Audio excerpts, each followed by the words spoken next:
it was a place that I hadn't done before.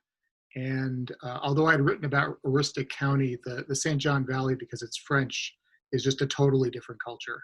It's not a place where you personally have spent a lot of time, but you have at least one relative from that part of the state, right?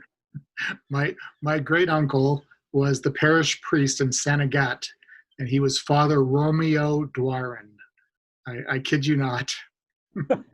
What was it about that part of the state? It's a very distinctive culture in the St. John Valley. What is it that appealed to you as a writer? Well, it's foreign even to Mainers. You know, the fact that it was founded by French-speaking Acadians, and you can still hear it in the restaurants and bars and hardware stores and that sort of thing. It's like visiting another country almost. One Last Lie is your 11th novel in the series featuring game warden investigator Mike Bowditch.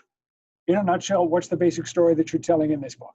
Well, Mike's mentor, Charlie Stevens, he's a retired game warden with a very rich history. He's a Vietnam POW who was in the Hanoi Hilton with John McCain and all that.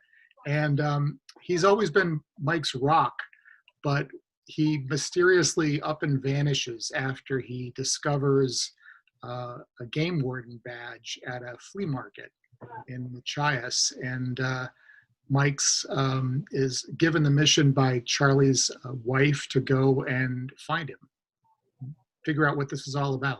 As I mentioned, this is your 11th book, so you've written a lot now. On your website, you actually have a guide to all the characters that you've written about. They range from the owner of a laundromat in Machias to somebody in Florida who's in the Python eradication program. There are dozens and dozens and dozens of characters in this guide. How do you keep track of them all? I don't. I had to create that guide for myself. Sometimes I'll look at it and say, how many hundreds of characters have I created over 11 books? It is amazing. Is it getting easier or getting harder for you to write a novel at this stage? By the time you've got 11 under your belt, you know the carpentry, you know how to pound the nails and get the boards together so that they fit cleanly. But is it harder to come up with original ideas and a fresh dialogue? Not really, because I'm so invested in the character of Mike Bowditch and following him as he matures personally and professionally, so that he doesn't get stale for me, because he's always growing and evolving.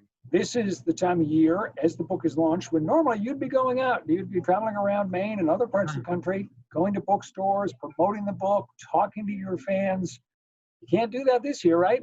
No, in fact, my very first stop was supposed to be Scottsdale, Arizona, which is not a place I want to be at the moment.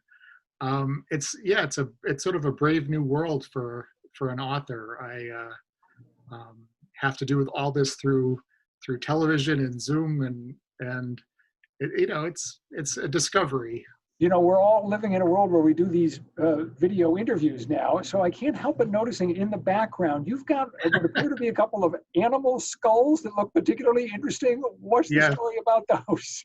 People have a tendency to give them to me. They, I guess it's because of what I write. I have a moose back there, and a bear, and a fisher, and a muskrat, and a couple of raccoons. It's crazy. I guess I'm the person you give animal skulls to in this world.